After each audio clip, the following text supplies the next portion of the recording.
Welcome. Happy Passover, Moadim L'Simcha. We hope that whatever your first days of the Passover holiday looked like, that they brought you some sense of joy and meaning, and the themes that you sat with over the Seders, or just during your days, continue into the days and weeks ahead. We're really thrilled that you didn't have too much Jewish text in the last few days and that you're deciding to join us this Friday morning.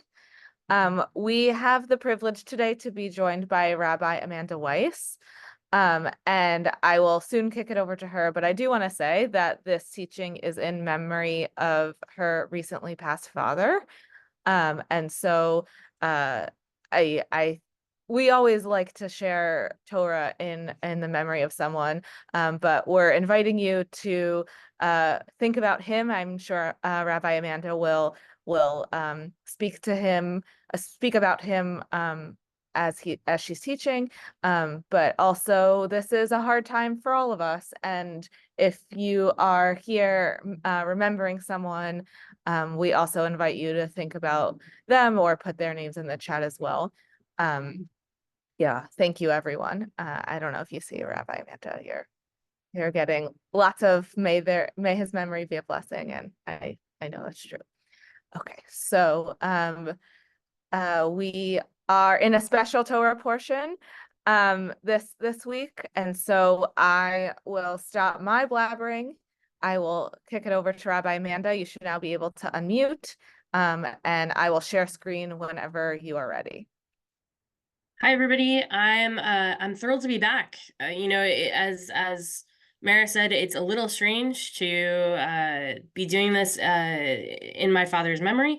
But it's what he would have liked, and I'll let you in a little secret for those that don't know me. I gave him his eulogy a week ago Wednesday, and I actually wrote his eulogy as a Torah study, because his favorite thing in the world was I think Torah study, and to argue. And so we'll talk about a little bit today, this different type of portion that we read a little out of order for our Chol Moed Shabbat during Passover. But we're going to focus a little bit on leadership, because when I was working, or as I've been working over the last few decades with a decent amount of youth and youth leadership, I've done a lot of leadership training. And every now and then, my father, who loved youth development, loves Jewish youth in general, and their prospects and their perspectives, always every now and then like to sit in. And so I will tell you a story a little bit later into our learning, but you're going to see that he asked a question which really got to me and is going to kind of be a through line of our Torah study this morning. And hopefully maybe helps us understand a little bit of what Moses was going through, a little bit of what God was going through, and maybe a little bit of what we do every day. And I won't negate it. We can't do a Torah study without blessing together. And so, Mara, if you will please share the screen. And I know that hopefully everyone will enjoy my joke about like leadership, although it's not really a ship, it's more like a canoe. As we're looking at it. I'm gonna assume there we go. It's being shared. I see it. So I apologize that it's not actually a leadership, that it's more of a canoe. But we're gonna talk about why choose leadership and what Torah has to tell us about that this week. And so I'm gonna invite everybody either on mute, or if you come off, well, I guess you can't come off mute by your own choice. So on mute, but very enthusiastically, because Mara knows that I love a good, bodily reaction. We're going to bless together. So with some feeling where we are, we'll say it together. Baruch atah Adonai, Eloheinu melech haolam, asher kidishanu b'mitzvotav, v'tzivanu la'asok b'divrei Torah. We say, Canu attitude was a decent one. Blessed are you, Adonai, our God, sovereign of all, who hallows us with mitzvot and commands us to engage with words of Torah, which hopefully we'll do today. And also some, I guess, can-new attitude, which I like now. I'm going to take that.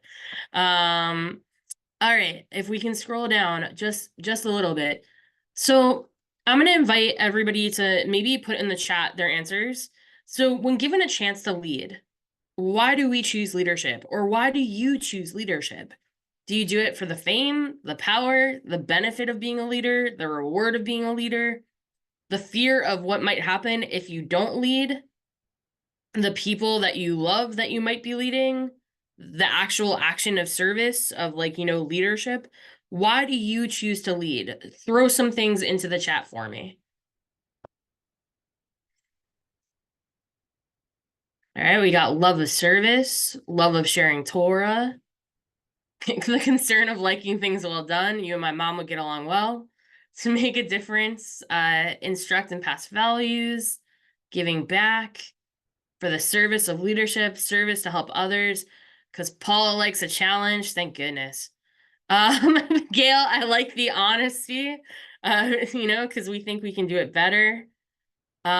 Joy, I'm good at it. God bless you, Joy. I work to get good at it every day.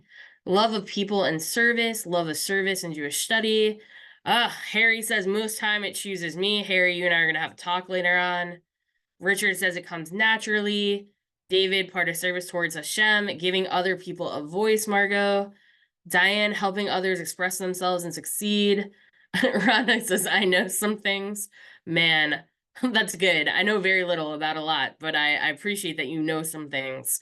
Offering out a skill, helping out, leading in a way that no one has to know who I am. Anonymous leadership, that's fair. That happens. Being asked to lead and wanting to help grow and support, which is beautiful. Teaching, learning. I'm like trying to hit all of them, Mary. If I skip one, you'll let me know. Loving to hear other people's stories. Mary Claire, that's one of my favorite things. Show that anyone can be a leader. I agree. Pay it forward. Marcy says, for lack of volunteers. She didn't write that. She said, because no one else will, but good for you, Marcy. Embarrassed to admit, have never chosen to lead, but have accepted when called to. Susie, you and I are going to also have a conversation in a minute, because my dad's going to tell you that you're wrong. It's very weird because he passed away, but he's going to tell you that you're wrong. It's okay. He liked to argue, so it shouldn't surprise you that he would do it after death. Often looked at to lead as its personality. Not good at delegating / I'm going to add Wendy, empowering. Sherry, in memory of your mother, beautiful. Don't be Susie, Proverbs 25-6-7. I don't know it by heart, Ross, so I'll look it up later. I apologize. I don't know if he was saying don't be embarrassed or don't be the way that Susie described herself there. Oh, so it could be either. Sorry, I was like, I don't know what that means, but I'll take it. Beautiful. Recognition. Okay. I love it. To teach, leading a Hadassah chapter, A+. Wrong holiday, but great character. No, I'm just kidding. Hadassah is an excellent organization. All right, I'm gonna stop reading the chat, mostly because it's gonna drive Mara crazy. Here's the deal. There are many reasons why we choose leadership. And for those that say, I don't choose leadership was like, asked of me. And I was like, okay, let's talk about that in a little bit. I'm cheating. I know we're in Passover, but who cares? Because, this is something that we're supposed to have done before Passover, but we're doing it now. So by the way, if there are typos in any of this, it's all me. Just blame me. Or blame Mara, one or the other. If you like everything, tell Mara it's great. If you don't like anything, blame me and I won't hear it. So reading Shir HaShirim. So Shir HaShirim is one of the 5 Megillot, the 5 scrolls that we read according, with different holidays that come through. And Shir HaShirim is actually aligned with the holiday of Passover. And so we say it's kind of a love song for God at Passover time. I generally dislike reading to you, but I'm going to kind of do it and try to get through it as quickly as I can. I apologize for that. So reading Shir HaShirim, Song of Songs, during or often before Passover offers a unique opportunity to delve into themes of love, liberation, and spiritual connection. I will say for anybody that ever watched the documentary, The Prince of Egypt, that is the animated documentary, The Prince of Egypt, which absolutely happened, the way it says, that's another way of showing a beautiful love story through the Passover lens. Though this particular text isn't explicitly linked to the Exodus story, the fact that its central themes that have to do with redemption and renewal and community and love and liberty they're resonant, they're relevant to us, right? As we kind of reflect on our own relationships during times of hope and of strife. It's a beautiful literary piece that's founded in love, and it encourages the people of Israel to truly love God with all their spiritual essence. And I have to tell you something. When I was looking up a verse that I could just give to you, because I wanted to think of something that was like going to honor my dad, it was really hard because the most of Shir Hashirim, the Song of Songs, is really like a story of lovers, right? A story of people who are in love with each other. And so this one really meant something to me. And as I said, like before, I was about to go down and say Pirkei Avi, the words of my father, which all of you get to listen to today, because for some reason Mara gave me the microphone yet again. I wanted to just really quickly lay in a really, really quick piece. And I'm going to do it in Shir Hashirim trope, and I'm going to probably mess it up for those that know it. So please be nice, because I don't do it often. So, Simini chachotam al libecha, kachotam al zeroecha, ki aza kamavet ahava. It says, let me be a seal upon your heart, like the seal upon your hand, for love is fierce as death. That's Shir Hashirim 8:6, and is in honor of my dad, who is with me in my heart and in the things I do all the time. And I love him forever. Thank you, Margot. All right, so speaking of loving my dad forever and making fun of him because I don't know how to do those separately. Pirkei Avi. So we know Pirkei Avot, the words of our fathers. Wait, yeah, Mira, I was like, perfect. So Pirkei Avi was my tongue-in-cheek way of saying, well, we know Pirkei Avot is the Mishnah that deals with the ethics of our fathers. My father was the most ethical person I knew and my moral compass, and so I am forcing you to hear Pirkei Avi, the words of my father, Barry F. Weiss, Zichrono Levrcha. And I'm going to tell you the story behind this quote, which is I was teaching at Oregon Hillel a leadership class, and we were doing a Rosh Hashanah Seder, which I didn't know existed before I led it. And we were supposed to find symbols that represented different virtues, and we were going through it. And my father decides he's going to come and he's going to watch. And you might think that when you're going to watch something you're not leading, you're going to do it quietly, right? Thumbs up if you're with me, that like if you watch something, you might do it quietly.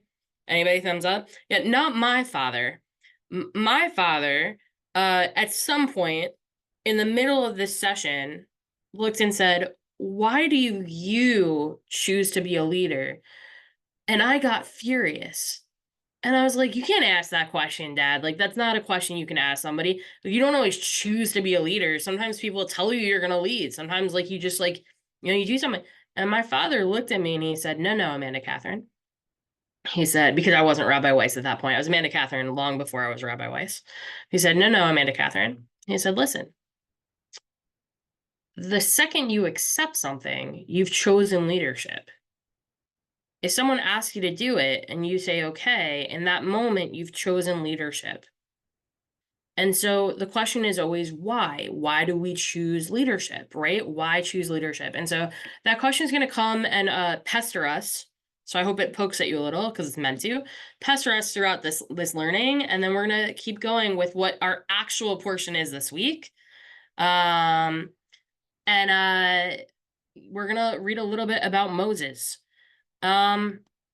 So a really impressive thing, right? Like, this is actually how our Torah portion starts this week, is Moses saying, wait a minute, you told me to be a leader. You didn't really tell me how, and I've got to do this by myself? What? No. And so we have in here, right?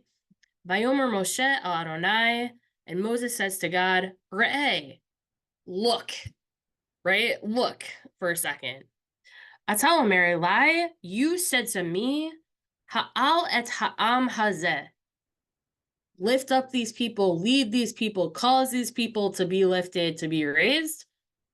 V'ata lo hoda'atani et asher tishlach imi. But you didn't let me know who you were sending with me.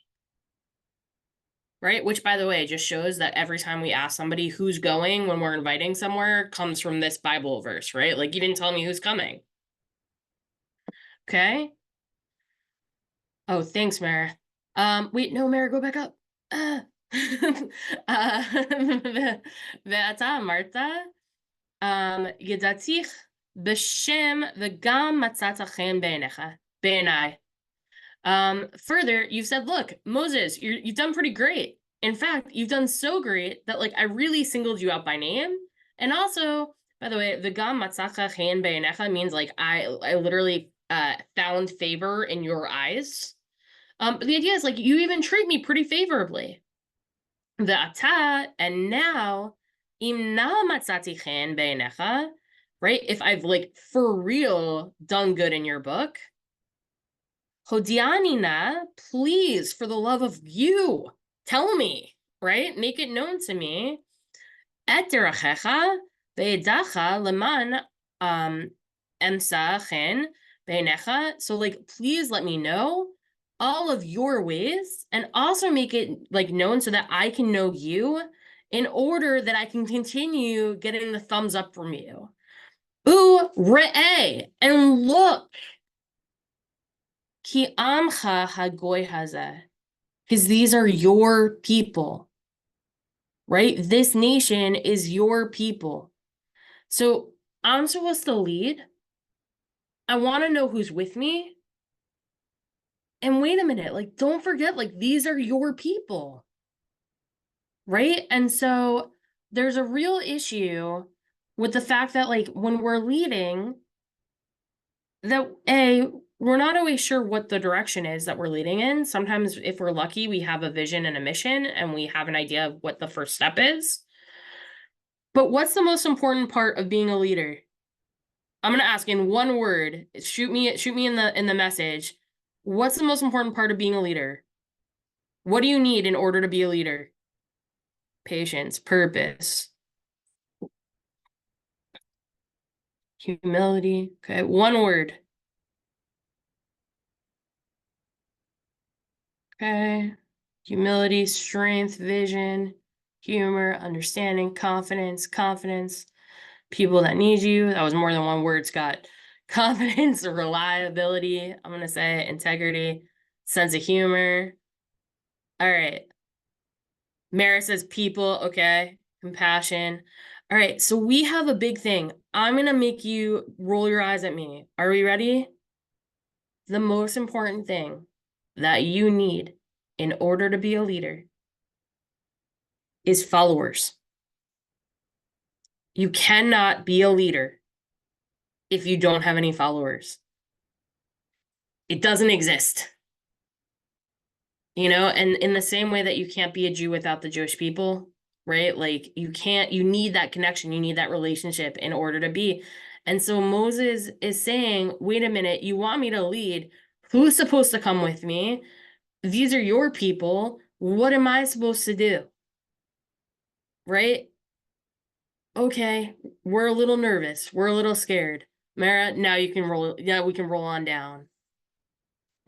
But how does one get followers? Is it chicken and egg? Generally, I would argue the followers come through because they're in need of a vacuum and we can see that people are in it. But also, what I've always told people, for anyone who's had an event, I just saw let's use the word send instead of shoot me. Shoot is violent language. I don't know if I said shoot, but I'm sorry if I wrote it somewhere. Or maybe it was in a message. But I would say in terms of the leadership and followers situation, there is a difficulty in knowing when people need you. And so what you do is try to have a conversation, try to talk to people, try to understand what the lapse is, what the lack is, what the lacuna is of where you might be able to help fill a need. And generally, if you work with people instead of just for people, you have a lot more strength because you have that relationship between the leadership and followership. By the way, some of the best leaders I know are excellent followers. And that's important to say too. No, you went too fast. So biblically speaking, William Shakespeare, because Mara's too fast down, but it's okay. In Twelfth Night, right? I believe that Mara's gonna scroll the screen back up for me. Otherwise, I'm gonna. There we go. So Mara's like, I'm ready to learn. Stop it. But she's doing great. So everybody can give Mara a big thumbs up. Like I will right now. So William Shakespeare, Harav William Shakespeare said, and we can hear a little bit of the fear in Moses's language at this point, right? Like, what am I supposed to do? I don't know what to do. Tell me what I'm supposed to do. These people are your people. Harav William Shakespeare Amar, right? The Rabbi William Shakespeare said, I know he's not a real rabbi, I'm sorry, said, be not afraid of greatness. Some are born great, some achieve greatness, and others have greatness thrust upon them. All right, so in my chat, friends, why might you be afraid of leadership? And how can leading from fear be beneficial? Mary, this might be my most interactive teaching, but it's been fun for me because I like reading the chat. Great. All right, so why might some people fear leadership, or why might you be afraid of leadership? And how can sometimes leading from fear be beneficial? Okay, so I'm gonna do my New York reading really fast. All right. You need shared values, fear of mistakes, being afraid of the responsibility, having self-doubt. One benefit is that fear focuses your mind. That's true. Sometimes fear narrows out all the distractions.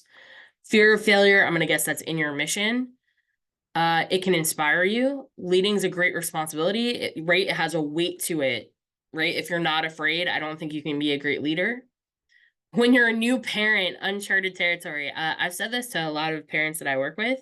I have never been a parent, but I've had thousands of children. So I've worked in with a lot of kids, but I agree, uncharted territory for sure. Responsibility and listening to others. Others could attack or say cruel things or try to destroy our vision. True. Focus, fear of failure, being publicly humiliated. True. Heavy weighs the crown. Also true. Fear of making enemies. Leading from fear encourages you to listen to others, right? You might get feedback from other people. That can be a benefit. Letting yourself get a little bit more focused. Having some time commitment. Keeping us humble and helping us gain some confidence. As if we're starting from fear, maybe we'll move to somewhere else. Having to get along with various others. When you bring a new idea forward. Yeah, you don't know what you don't know. You might be afraid of argument. My dad was never afraid of argument. He was a criminal defense attorney. You might be afraid of making mistakes. You are gonna be Mary Claire, I love this. Fear tells you what you care most about. Beautiful. Schuler wrote, you won't only fail yourself, others depend on you. You don't want to wrong the followers, JF says, right? It might take a lot of time. You might have issues with confrontation. Again, all of these things are real. And Barry says again, why do you choose to be a leader? Are you doing it for the fame, the benefit, the fear, the love, right? Think about these things when you're going through. All right, Mara, we're going to scroll on down. Some more Torah. All right. Vayomer, and God said, I know it doesn't really say and God, because it'd be Vayomer Adonai, but they're having conversation. And so, we're going to say, and God said, Vayomer, Panai Yelechu, excuse me, Vahanichoti Lach. And God said, I'll go in the lead. I'll take the lead. And not only that, I'll comfort you. Right? I'll comfort you. I'll make it okay. Except, Vayomer Panai Yelechu doesn't really mean I'll go naturally. And so the question is well, what does it mean actually? And Rashi comes to help us out a little bit. I knew you would be excited that Rashi's coming to help us because God knows that Rabbi Weiss is new to this thing. So, thank goodness we have someone from the 14th century who's got our backs. So we're going to scroll down just a little bit more, Mara, so that we've got beautiful. Excellent stopping. All right, so Vayomer Panai Yelechu, what does this mean? Rashi says. And he said, my face will go with you. And that's true. Panim, el panim, right? Face to face. Panai, my face. What does that mean? My face will come with you. And so what Rashi writes is Katargumo, that we should understand it as the common translation, which used to be in Aramaic, actually says it. Lo eshlach od malachach. So I'm not going to send an angel anymore with you. Ani be'atzmi elech. I'm going to go with you. Right? I'm going to go myself. Well, that's a pretty big deal. Right? God saying, listen, I get that you're scared. I get that you're nervous. I get that you want someone with you. I've got you. Pretty comforting for a leader. Pretty impressive to take that stance. All right, we'll scroll down a little. Okay, so I don't always do this, but I just wanted to add this one piece that the Haftarah for this portion for this week is from Ezekiel. And because God has a wonderful or terrible sense of humor, by the way, just so you know, Norah means awesome or terrifying. You take it as you want it. This week's portion is Ezekiel and the Valley of Dry Bones, right? The Haftarah portion, which is a little hard for someone who's in mourning, but we got through it. And what's really beautiful in here is, again, God takes up this piece. Why is it together, right? Because of this vihinachti.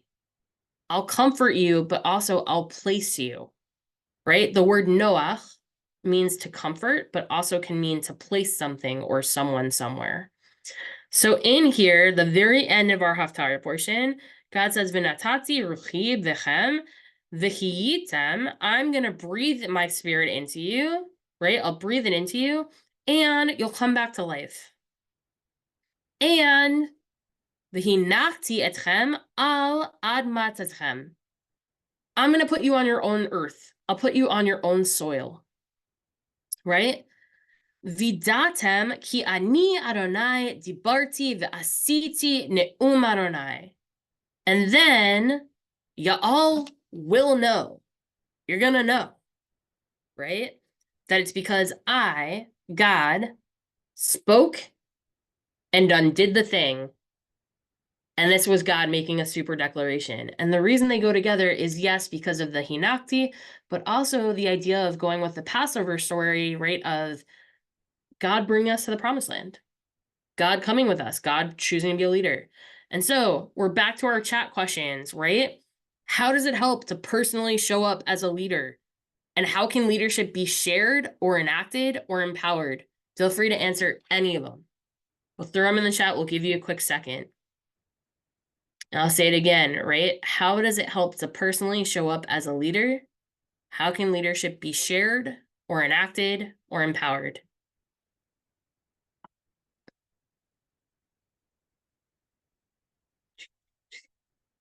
I'm empowering by letting people type in the chat. Shared by listening to others, showing people that you're willing to be there for them. Iron sharpens iron.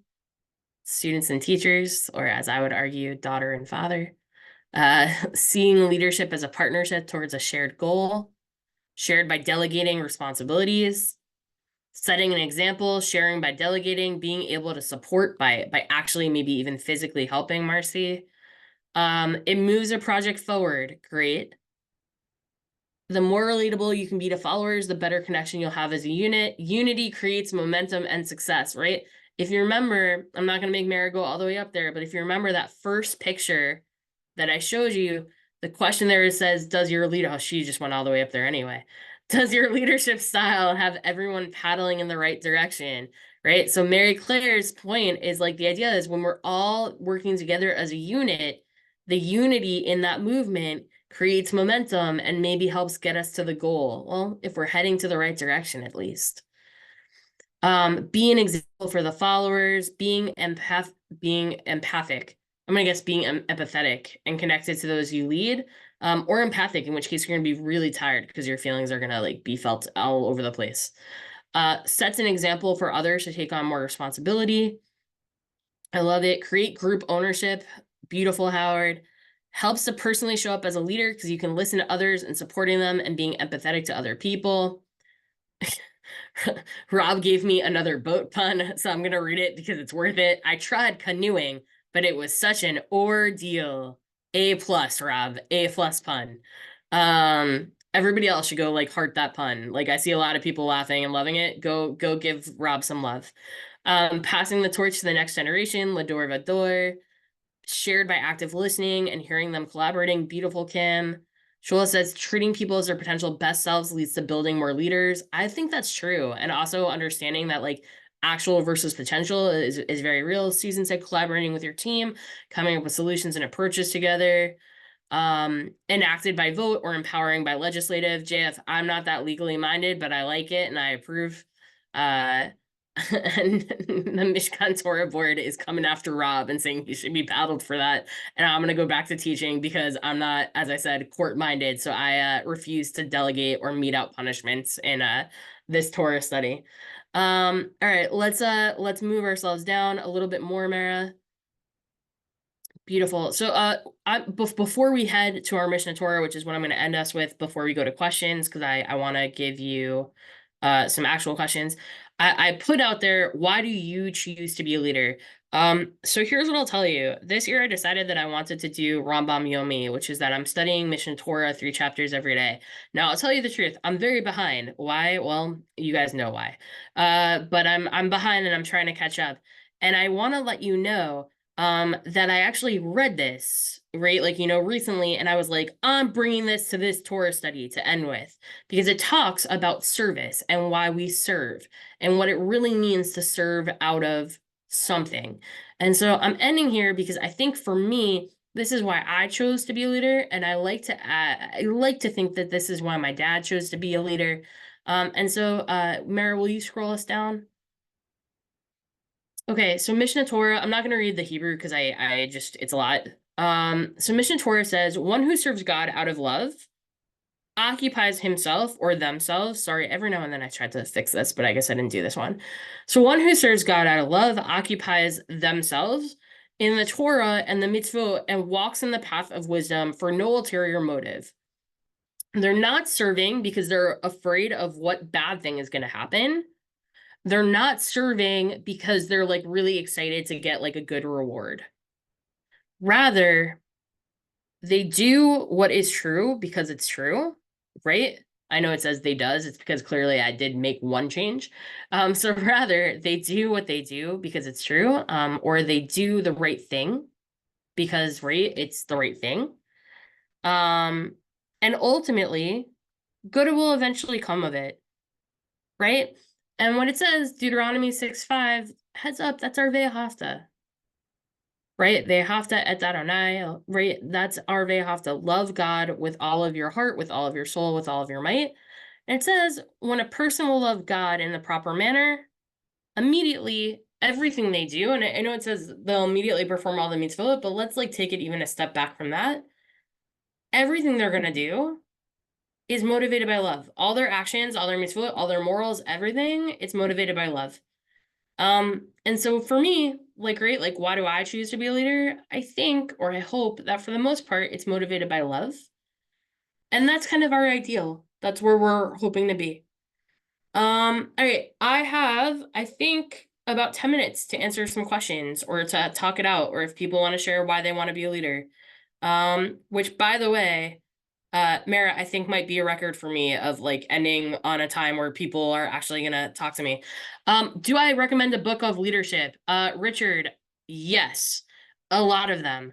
And I have one. All right, if you like talking about what we're talking about, shout out to Rabbi Norman Cohen, who wrote this book, Moses and the Journey to Leadership. This is a really big deal. He's great. Norm Cohen is actually speaking at the HEC ordination on May 5th, and is a wonderful teacher and wrote this book. And so Moses and the Journey to Leadership is a pretty neat book about what Moses has been through and some leadership lessons that we can get that. thank you for the nice comment, Ross, and thank you to the nice comment, Ginger. When am I coming back? Mara will tell me when I'm coming back. I don't have a schedule yet, but beautiful. Thank you, Andrew. That's very kind of what you just said about my dad. He would have argued every point I made today. It would have been great. Are there different types of leadership? Yeah, there are a lot of different types of leadership. There's genuine leadership, there's servant leadership. Some people say there's anonymous leadership. There's forward leadership when people kind of take the front lines. There's supportive leadership when people sometimes take the back lines. Joel, I would argue that there are as many types of leadership as there are types of people. And I would invite like anybody to really go into just seeing what works for them. You don't need to be loud to be a leader. Thank you for the kind comments, everybody. Okay. Any other questions? Richard brought in the mourner's Kaddish, which is very nice. Shouldn't everyone who agrees to serve on a synagogue board be considered a leader? Actually, I would state that everybody who serves on a synagogue board is considered a leader. The question is whether they're a good leader or not, is to be seen. And again, I think they are considered leaders. I think the question would be what motivates them to lead, right? And that will kind of gauge of how effective their leadership might be. And again, thank you everybody for the kind comments, both about teaching and about my dad. Servant leadership is being part of the cleanup minion after Shabbat services. Barbara, yes. How do you judge accountability and leadership? Great. So here's the deal, right? Like responsibility and accountability mean that you have to answer for the things that you do. Leadership can't just exist. As I said, it can't exist in a vacuum, right? You can't be a leader without followers. That's impossible. For anyone who liked that show, you're welcome.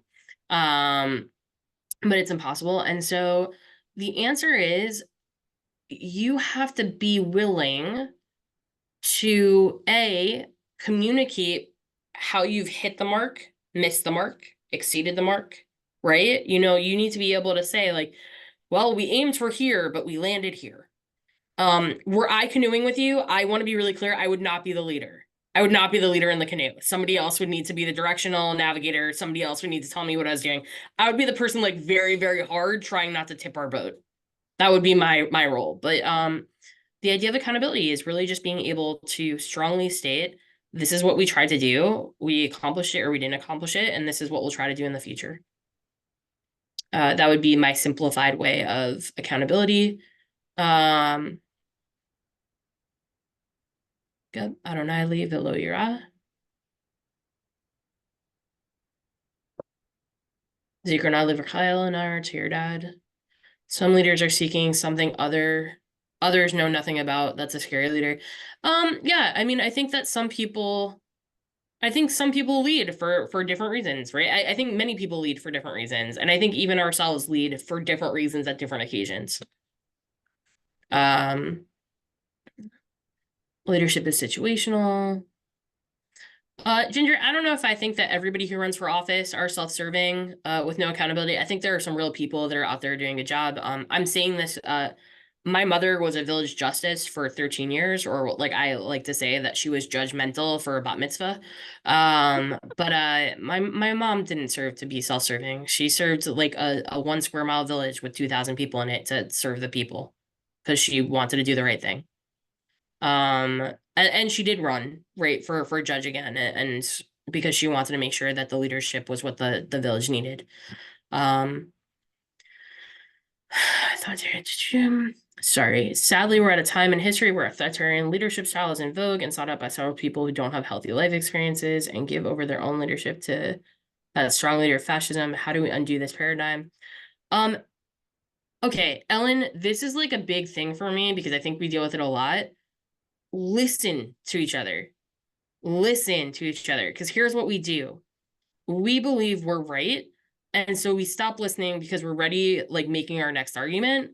Um, and I think a lot of the time we forget that the people who are on the other side of the table from us, um, are human. And so we stop listening to them because we dehumanize them and we take out that B'Tselem Elohim spark in them. And the best way I could say to undo this paradigm is to really share a meal and share a story with someone who's very different than you. And maybe wait till after Passover so it can be a meal that you might like better. But like, you know, like it's I'd say really listening to one another, and trying to come at things from a place of understanding is maybe the only way I could think of to undo that type of paradigm. Someone much more politically savvy than I would have a better answer, but that's what I got for you. If my brother were here, he'd have a better answer. Um, okay. Rob has yet another pun for us in the chat. I'm not there yet. I'm going down. Okay. Rob has to be patient. um, thank you everybody again for the kind words. Sometimes the responsibility of leadership can put me in a position of self-doubt, imposter syndrome, and leadership. My thoughts. Yeah. Stop doing that to yourself. I like here's the deal. I don't know if you know this. I'm teaching like hundreds of people, right? I'm teaching lots of people. Who am I to teach so many people? But you're all telling me I'm doing okay. So like apparently I should believe that I'm an okay teacher. But in the moments where I go, oh, well, maybe I shouldn't have said that, or maybe I should have taught it differently, or maybe I could do better. Um, you're only gonna start believing yourself when you believe in yourself, right? Like prove yourself wrong. You're there for a reason. You're leading for a reason. And the only other thing I can tell you is like find a really trusted personal board of directors who can kind of get you out of that funk and remind you that like you are absolutely capable, you are wonderful, you are talented and skilled and exactly where you're supposed to be. Um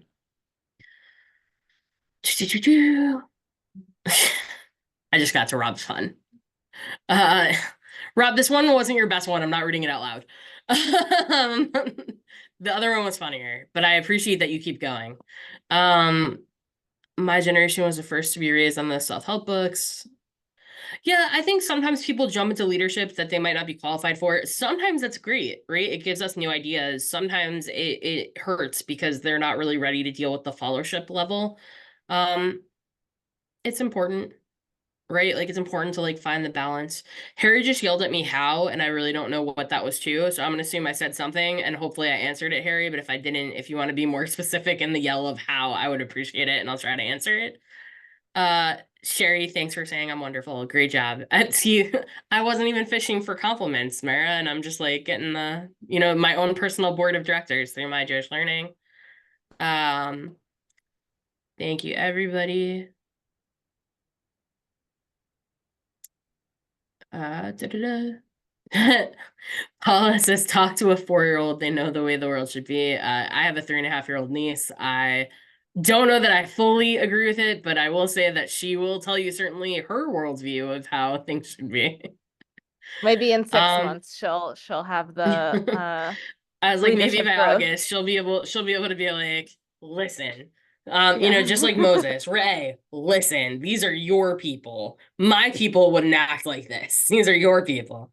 All right, everybody, this has been so wonderful, and I really appreciate the joy and I'll say I really appreciate the ability to share some of my dad with you, and his memory and his words. And I hope that the question needles at you a bit, right? Which is not always my go-to, but I hope that question of why do you choose to be a leader helps inspire you and influence you and your actions over the next day, week, month, year. Um, and I truly, truly hope that everyone enjoys the rest of their Passover holiday. You know, they say Moedim l'simcha, may this time, you know, be for happiness. For everybody truly said Zikrona Liverha, for my dad, may his memory be for a blessing. I'm really, really happy to tell you that like Zikrona Hu bracha, his memory is for a blessing. It doesn't need to will be, it just is a blessing all the time. And so from him and from me, thank you very much for this opportunity. And Meredith, over to you. Thank you so much, Rabbi, for teaching your Torah in this moment and for sharing your dad. It's it's always special to hear Torah, but especially in memory of a loved one. I do just want to take this moment to say to anyone who may be feeling a loss, recent or a loved one who passed years ago. We do have a daily Kaddish minyan, and I'll make sure to include details on that in the follow-up, along with our source sheet and our recording. And Passover is a traditional time to say Yisker, the memorial service. And so we are running a Yisker service on the last day of Passover, and I will include details for that as well. And wishing you all comfort in whatever season of life you are in. Rabbi Amanda, we are all thinking of you, and echoing what you said. You've made your father's memory a blessing. So thank you. Bye, everyone. Shabbat shalom. Chag sameach. Bye-bye.